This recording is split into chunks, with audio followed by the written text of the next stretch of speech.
All right, guys, what's up? It's the Cast. We're here again. I'm Anchor Pete. I got Chris right over here, also known as Future Boy Chris. And down there is Danny, also known as DrZaiusGoD on Twitter. You can find those gentlemen. There you go. Nice, nice. So we're here today to talk about 1BR. No, wait, we're not, actually. We're going to talk about 1BR. I know we told you guys we're here to talk about 1BR, but we flipped the script. Because you know what, we're all big Bill and Ted fans, and everyone's talking about it. So we want to talk about Face the Music.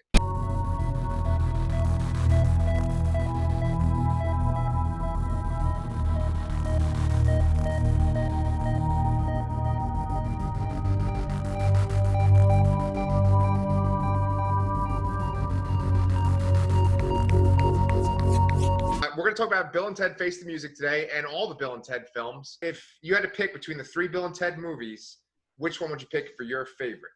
I have to pick the first one. The first one played such an... I genuinely believe... I'm a history teacher. That's my 9 to 5. I teach history for a living.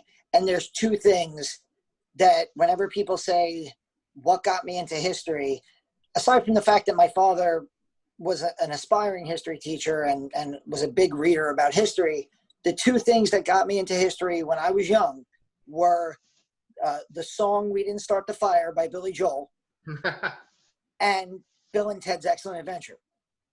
I worked at Abraham Lincoln High School in Coney Island for 10 years.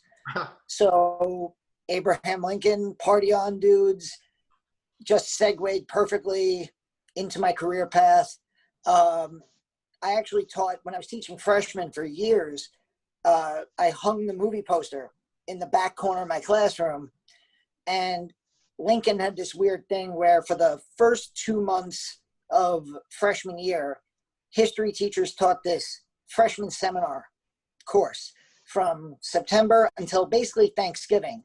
And then when you came back from Thanksgiving weekend, you would start global history, like, cavemen starting with, to the modern world.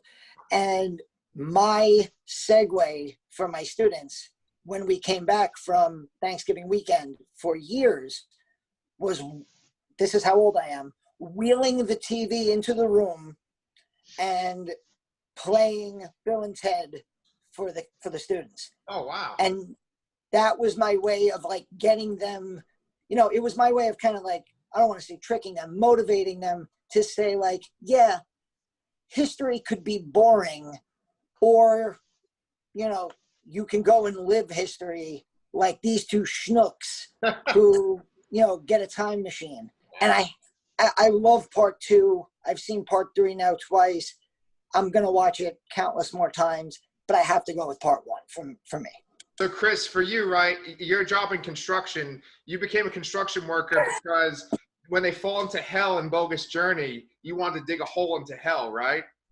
Yes, Pete, that's correct. And if you're worried about it getting too serious here, have no fear, because we got evil robots spitting on their own corpses. We got giant-assed aliens. We have the Grim Reaper playing Clue.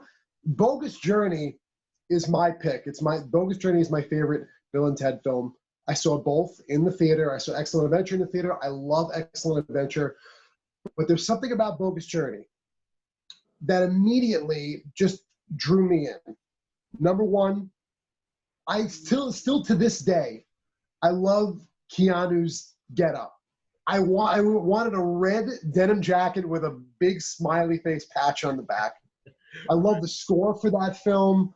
Yeah. I love Bill's getup, simple things like that, the wardrobe. And I love that Bogus Journey could have easily, and there was a script that the original writers, Matheson and Solomon, they had a script that was going to be a rehash of Excellent Adventure. And that's the film that the studio wanted. They wanted, which was originally called Bill and Ted Go to Hell. And Bill and Ted Go to Hell was the film that Alex Winter and Keanu Reeves wanted to make. So that's the film that got made. And I couldn't be more grateful because it's so weird and creative and different. The only thing similar between Excellent Adventure and Bogus Journey is that they both end on a stage with a performance. Other than that, it is not a rehash whatsoever. It's also scary as hell. Like, I was 9 when that movie came out, and the Easter Bunny and like Charlotte watched it with me, my daughter who's 9, same age as I was when I saw Bogus Journey, and like that, the scene in hell with those different rooms creeped the hell out of her, especially the grandmother where it's Alex Winter dressed as his own grandmother. Yeah, like that's creepy shit. And I feel like it's really grown with the fandom too. I think if you maybe 50%, maybe even more, you ask a Bill and Ted fan what their favorite movie is, and it's a 50-50 shot. Like, I really do. Bogus Journey has really grown in the fandom because of how different it is. Like, you can watch both of those movies in the same day, back to back, and just get so much out of both of them. For me, it's Bogus Journey as well. So you actually pretty much summed up anything I would have said and said it better. There aren't many comedies that somehow combine killer robots, literal hell, the Grim Reaper, literal heaven, Martian aliens, and a concert where they sing Kiss at the end. It left us all wondering, how do we get away with just saying station in real life and making it sound cool? Because it's been 30 years, I'm still trying to figure it out. You guys are fans of Supernatural, right? Or no? The show? Oh, yeah. The reason why I bring up Supernatural is just because, to me, I feel like death for Bill and Ted is like Castiel for Sam and Dean. That's great that's perfect. Yeah. I could do a half an hour just on the Bogus Journey soundtrack. Oh, yeah. Megadeth, Faith No More, Kiss, Primus. Like, it's ridiculous. The soundtrack for Excellent Adventure is great, too. Dude, that opening song. I love that song. Yeah. Is it called like Big Pig or something? It's so good. Yeah. Big Pig is the band. Yeah. But, Bill and Ted have aged along with us. And in Face the Music, it's kind of like so many other sequels that we've seen in the past decade. It's like The Force Awakens. It's like Blade Runner 2049, where you kind of have the younger, new characters, and then you have the older characters. But the one thing I'd say that's different with Face the Music is I think that it focuses more on the older characters of Bill and Ted than of their two daughters, right? Did you like the daughter characters at all? Like, what do you guys think about the daughter characters? I'll follow Samara Weaving to the end of the world. She's like my number one actress right now. Of if she's in it, I'm watching it. Ready or Not was pretty much my top 5 from last year. Sure. I just watched Mayhem. Was on Joe Bob's last drive-in, and she's freaking awesome in that movie. The Babysitter, there's nothing like she can't do. And like knowing her from the movies I just mentioned, where they're mostly in the horror genre, and then to see her play this goofy character was so much fun. And Billy, who played by Bridget Lundy Payne, she was great. She looked like she could have played Keanu Reeves in like 1989. My daughter, again, 9 years old, she loved them. And I actually, we just did a Stardust video, the two of us, for Face the Music. And she said she wants a Bill and Ted 4 where the story is about Billy and Thea. Yeah. And if they would ever go in that direction and decide like, okay, we'll bring Alex Winter and Keanu Reeves back in like minor cameos, but it's the girls' movie, I would totally be down for that. I really enjoyed the girls in the movie. I really enjoyed the girls. I think that, would I love to see more content with them? Absolutely. But I'm glad could they have been given a little more to do in the film? Yeah, they could have, but it's still Bill and Ted Face the Music, and I think they were in it the appropriate amount. I loved that got to be their subplot. I agree with Danny. I will follow Samara Weaving to the ends of the earth. Anything I've seen her in, Mayhem, Guns Akimbo, The Babysitter, she, you know, Ready or Not, she's terrific. Bridget Lundy Payne, maybe this is a hot take. She does a better Ted than Ted in this movie. Keanu, I love you, man. I love you, but she's coming for your job, for real. She was fantastic. She might have been my favorite character of the movie. Yeah. She's a blast. Yeah. Because what's so great about those two characters is that they're just like their fathers in Excellent Adventure. They're so very like innocent and just optimistic and just fun. When they find their daughters in hell, and at the same time they're like, dads, like they say it, like they both say it at the same time, addressing both of them. And I was like, oh, that's so awesome. It's so them. Like that's such a thing their daughters would do. And one thing we should say to the viewers too is that this is going to have spoilers from this point on. So if you guys haven't watched Face the Music, then just go watch it and come back and join us on here. Yeah. But 90 minutes. Go watch it, come back. What about like Bill and Ted themselves? You guys think that like pretty much Keanu and Alex Winter just like didn't miss a beat, right? They just are like back in character. Listen, I'm gonna say it. No shame. Alex Winter is the MVP here. Alex Winter, who has not acted in years, who's pretty known by this point as a documentarian, a documentary filmmaker, shocked the hell out of me. Shocked the hell out of me. Like right back in it. Yep. Could not believe it. Okay, Alex was never Bill in real life. He was never Bill in real life. You'd watch Alex Winter in interviews, and he talks the way he talks now.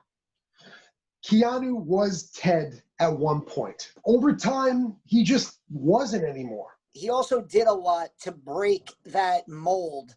Yes, yes. Because even with The Matrix, like the most famous line in The Matrix is him going, oh. Yeah. And it's like, yeah. And it's like, oh, that's still Ted. And like, no matter how much kung fu he was doing, and like, you know, it kind of took, you know, this later part of his career, like with John Wick, to really break out of that, you know, mold of, oh, it's Keanu Reeves. Alex Winter, like Chris said, I keep giving Chris credit. He turned me on to listening to the KingCast podcast, and I just listened to Alex Winter talk about the Dead Zone for an hour and 10 minutes. And, you know, like, if you didn't know that he played Bill, you're not going to know it from listening to him on a podcast talking about The Dead Zone, right, by David Cronenberg, because he doesn't sound like Bill. You know, he really throws himself into the role of Bill. And I mean, hey, it's funny. Keanu Reeves has top billing in all three movies, going back to the original, but they're called Bill and Ted. Right. which is weird. You know, it's like maybe Bill is the glue of those two. Yeah. But they had kind of always saw Keanu as the more marketable actor of the two. Yeah. You have to admit, though, at one point in this film, Keanu Reeves has a British accent again. And my first thought was, I'm like, this is so much better than your British accent in Bram Stoker's Dracula. It is a night and day difference. Night and day. Yeah. Bram Stoker's Dracula, he's not as bad in it as everyone likes to pretend he is, but shit, that accent is bananas. I rewatched Bram Stoker's Dracula not that long ago, probably a month ago. That movie is the most bizarrely acted movie by everyone involved. It is a beautiful movie with amazing makeup effects, amazing cinematography, and just some of the most bizarre acting on every level. Yeah. Like you have Gary Oldman acting his ass off as Dracula, but he's acting off of Winona Ryder and British Keanu Reeves. And Dracula, you can't. A lot of people in retrospect like to throw that on Keanu. You can't. It's everyone except Gary Oldman. Anthony Hopkins is swinging for the fences. Winona Ryder is just like, I guess I'll give this a shot. Like, you know, and Keanu, I feel, is just kind of going along for the ride. Like, it's an ensemble nightmare. Yeah. Gary Oldman is awesome in that, and there is some phenomenal makeup in that too. And they do a really good job making Gary Oldman look really old, right? And they also make, in this movie, Alex Winter and Keanu Reeves look pretty old. And then going back to what we were saying about Alex Winter's acting, I actually think when Alex Winter played his oldest self in this movie, I think that he was like way better than Keanu Reeves. Like, I think the way he portrayed an old man, he was just like spot on. All right, here we go. Okay, so basically, Bill and Ted, it's been 30 years in their lives since Bogus Journey. And they have tried to make the song that's going to unite all of humanity, but they're just not able to do it. And they've put out albums, they've gone on tour with Death, and they have just not been able to unite the world together. They, in the process, have had their 2 daughters, Billy and Thea, and they also still live with the princesses. And at this point, they have to go to couples counseling because there seems to be an issue between them and the princesses. And it might be because Bill and Ted always do everything together, and they're not able to be individuals with their wives. So at a point where it seems like the couples might actually split, and that Bill and Ted are also at like a low point financially, they get a visit from Rufus's daughter. And Rufus's daughter explains that they have to make the song that's going to unite all of humanity to save reality. And they have to do it today, like within a number of hours. Otherwise, all of reality is going to collapse upon itself. Bill and Ted, to try to come up with the song, you know, they're presented with a whole bunch of guitars they could use by the people in the future. And they have a certain amount of time to make the song, but they just don't know what to do. So they're like, let's go to the future and take the song that we are going to write from our future selves. And it leads to a series of them going to different future states, further and further into the future, and running into different weird versions of themselves. All the while, reality is collapsing in on itself. Just right off the bat, guys, like, what did you like about this movie? Well, you mentioned how they have a set amount of time, and it's almost completely accurate. It actually turns the movie into a, like, kind of like a thriller in a way, where it kind of felt like what's the movie, Nick of Time with Johnny Depp, or like what's the phrase I'm looking for, like a real-time thriller. Ticking clock? What? Ticking clock? Exactly. And there literally is. They keep flashing back to the ticking clock. But like the whole plot line of the movie starts about 12 to 15 minutes into the movie, and just it's like only Hush. and it's only 90 minutes. So that literally does give you 75 minutes to get to them getting this song done. So they kind of do that really well. It needs to be said, Dennis Caleb McCoy is an amazing character. Dennis Caleb McCoy, who is played by, I wrote his name down, Anthony Carrigan, who, do you guys watch Gotham? No. Okay, he was Victor Zsasz on Gotham. Oh, and really? That's right. That's right. You could not tell that was him for anything. Oh, man. So if they can't get this song made, the universe will collapse in on itself. And like the fail-safe plan by the future leaders, the ones that like worship them in the future, is, okay, well, if they're not going to get the song written, we'll send a Terminator robot to kill them. Right. Sarah Connor style. Right. And this robot ends up having like feelings and is the most awkward like human character as a robot you'll ever see. I love we already said Billy and Thea, them putting their own super group together, very similar to we've talked about the other movies, and it's like they get to have the excellent adventure. Mm-hmm. They all end up in hell, so you get the Bogus Journey, you get a killer robot like Bogus Journey, so you have the aspects that made the first and second movie great, but just kind of happening at the same time and then meeting together at the end. And like I said in my Stardust reaction, was it a perfect movie? Absolutely not. Did I have a stupid smile on my face for the entire runtime? Absolutely. I knew we were I knew we were on the right track. I knew we were in good hands from the first 5 minutes of this film. Missy is marrying Deacon. Yeah. And Bill and Ted are up there playing some weird new agey shit. I'm like, they got it. I knew at them, like, they got it. Right. We've seen this go wrong so many times. Dumb and Dumber, Anchorman 2. The main thing they got right is that now this is a trilogy where every movie, we're not laughing at Bill and Ted, we're with them. We're laughing with them. A lot of these comedic sequels go back and you're now laughing at these people when you should be laughing with them. I knew from the first 5 minutes, I'm like, Missy is marrying. I couldn't help but smile. I was like, they got it. Like, it didn't even strike me as funny immediately. My first thought was, they got it. Thank God.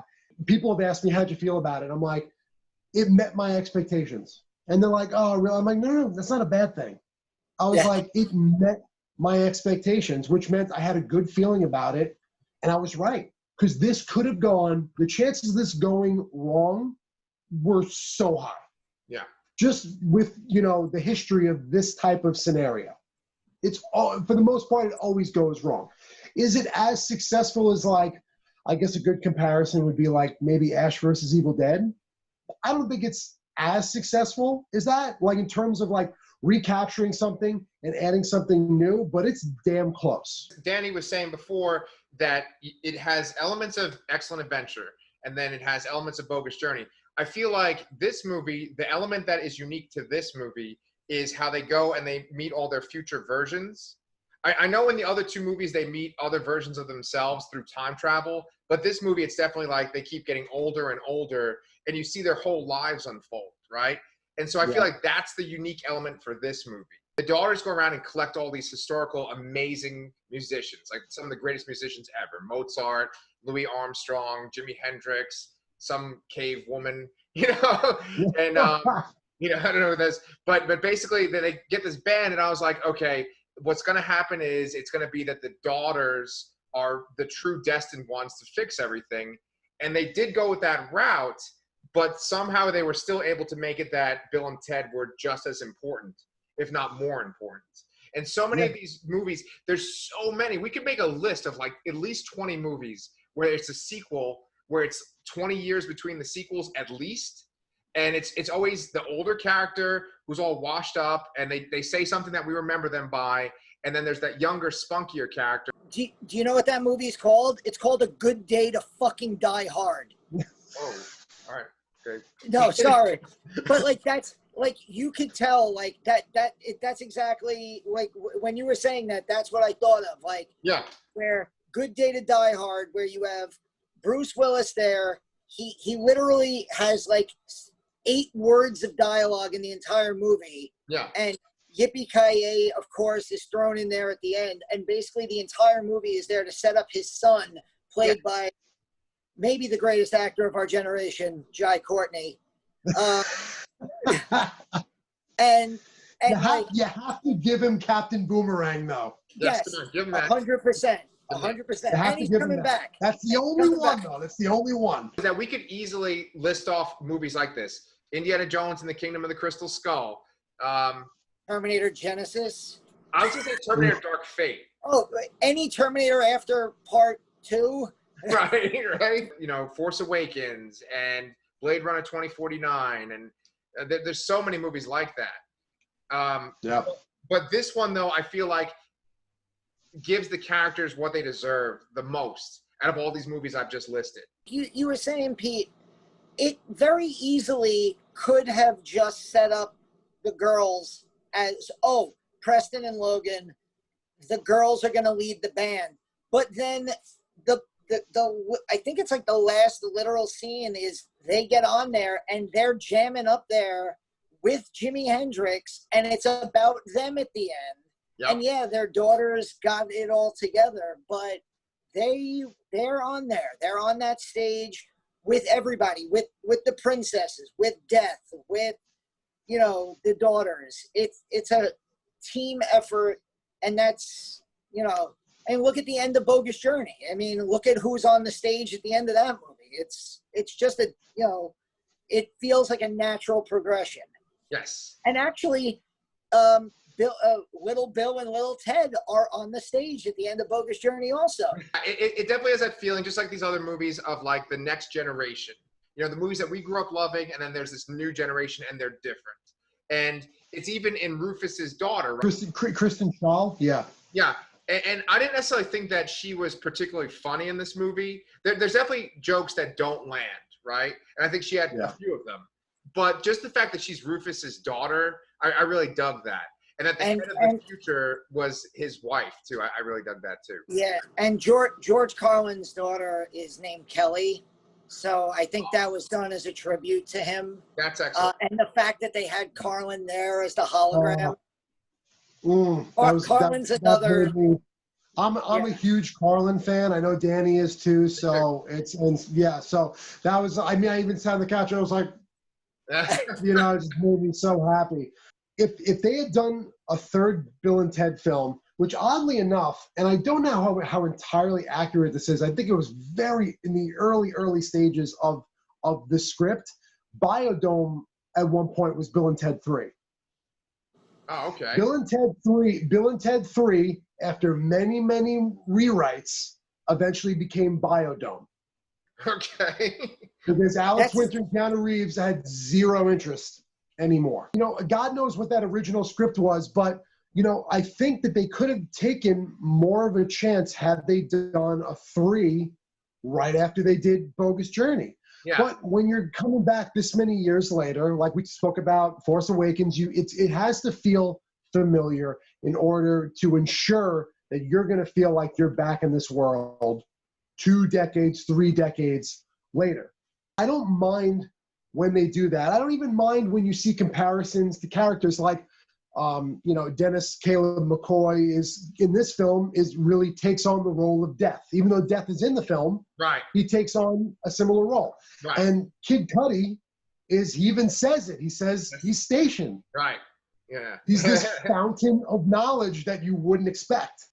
And that Kid Cudi giving incredibly long theoretical physics answers to Bill and Ted questions was one of my favorite gags in the movie. Yeah. But Chris, you know, you were making a good point. A lot of times people complain today about movies like this giving too much fan service.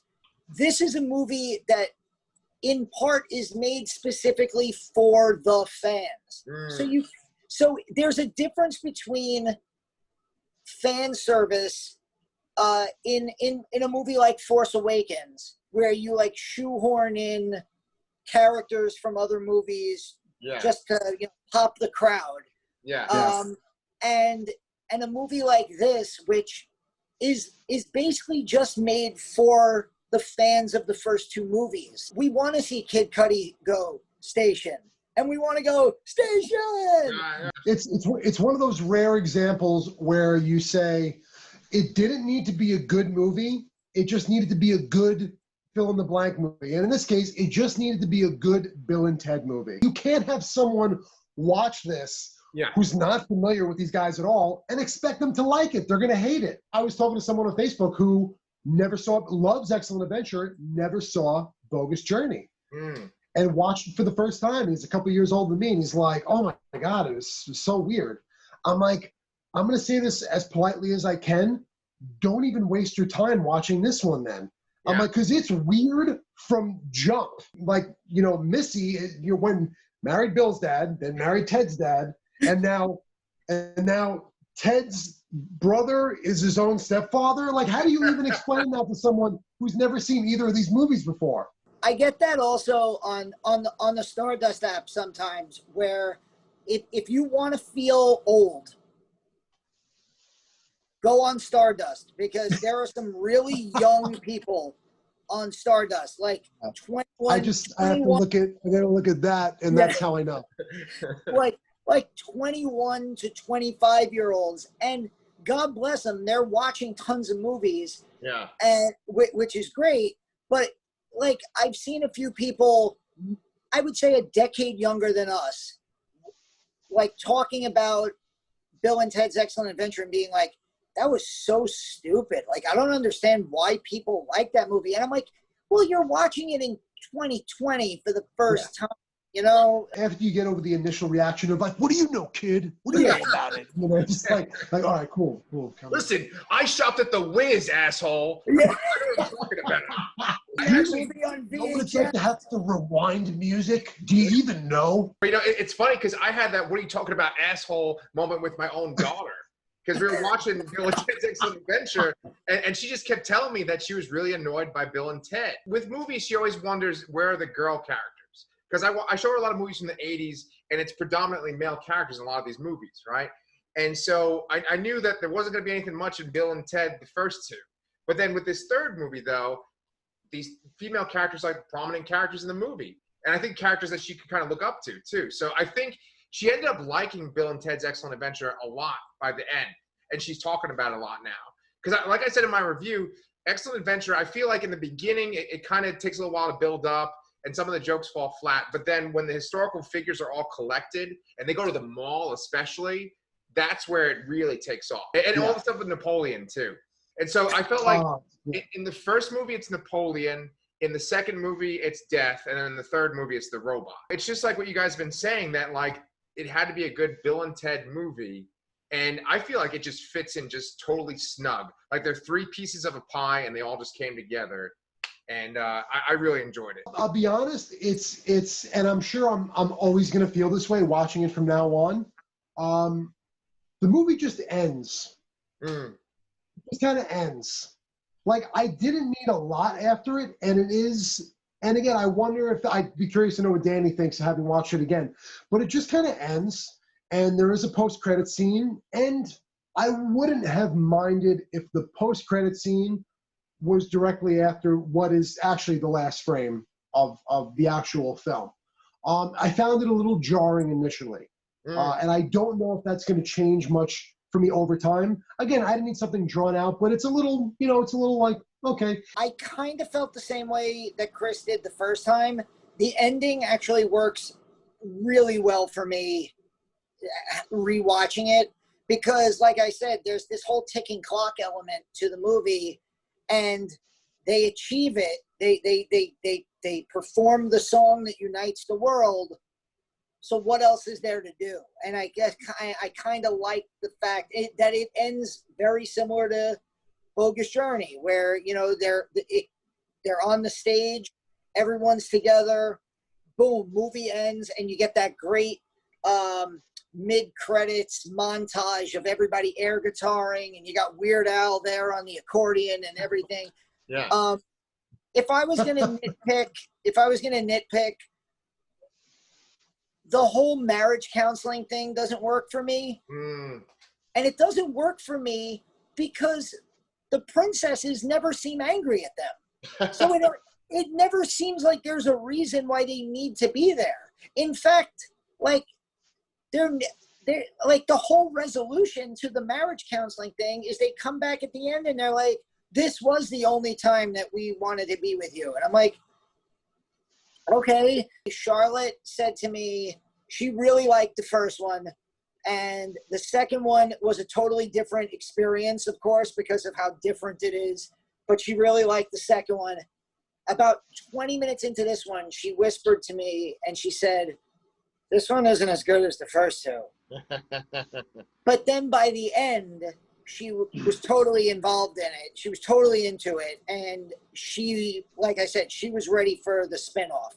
And, you know, like Chris said, I'm just so thankful that the original writers came back. I'm so thankful that the director of this movie freaking did Galaxy Quest. And now he's part of, Dean Paraso. He did Galaxy Quest, and now he did this movie. And that's awesome. You could tell, like, how much he cares about, like, fans. Like, that's a guy who cares about fans based on those two movies alone. Like, the ending, I almost started crying at the end because it was just, like you guys were saying, it's that message that we need right now. And unfortunately, I feel it's probably falling on a lot of deaf ears. But for people like us, maybe it kind of, like, fills us up with a little bit of hope that we need right now. Yeah. And That's why I can't really say too many negative things about this movie. I do kind of feel like the whole hell sequence was very quick and it was very like generic looking, whereas Bill and Bogus Journey is like the hell part is maybe the best part of the whole movie, you know. So that was like a little disappointing to me, but otherwise I really liked it. I liked all the historical figures, and I don't know. I really like the culmination of the whole thing, you know, because I was almost crying. I was like, oh, God. And also the very end with the two of them together rocking out for one last time. I almost cried there, too. I'm sitting on the couch watching it, and I'm like, never more. Like, they are so dumb in this moment, but so honest and so genuine. Like, you've always been there for me, Bill. And you're like, no one could get away with this anywhere else. Yeah. It's so stupid, but you feel it emotionally because you know how genuine they are when they're speaking to themselves. Yeah. Very good point. And I've never, it was such a weird feeling because like I said, it's like, you know, it's dumb, but the emotion is meant to come across, and it's coming across. I did think there was one way to improve that last sequence. I thought that like when they're rocking out, they're jamming and they're old, I thought it would have been cool because the camera kind of did pan away from them and it would go back to them. But what if it like panned away and death was just there like waiting for them, right? Oh. Right? You know, like, and they're ready for my heart. I'm really glad that we watched it. I'm really glad that we discussed it because you guys, as always, you've made me enjoy it even more, you know? And so yeah, talking about it's been great. Our next video after this is us actually talking about the Haunting of Bly Manor trailer that just dropped. So you got that, and then there's the 1BR video. So there's a lot of content coming from us in the next week. So Pete, I'm curious to know, and I'm curious to know Danny's as well. What is now your trilogy ranking? I think you guys could probably guess, but for me it would be Bogus Journey, Excellent Adventure, and then Face the Music. What do you say? Same. So 1 and 2 it's a coin flip, but I'll stick with 1, 2, 3. I just watched all 3 in 3 straight days, 1 movie a day with my wife and daughter, and they're all good in their own way. They're so much fun. If you want a little extra Bill and Ted, by the way, look up some of the cartoon episodes, the first season of the cartoon, not the second season, and definitely not the sitcom they tried doing. But the first season of the Saturday morning cartoon is Alex Winter, Keanu Reeves, and George Carlin. Oh my God. That was it for this episode. Thanks for joining me, guys, and we will see you guys at Bly Manor.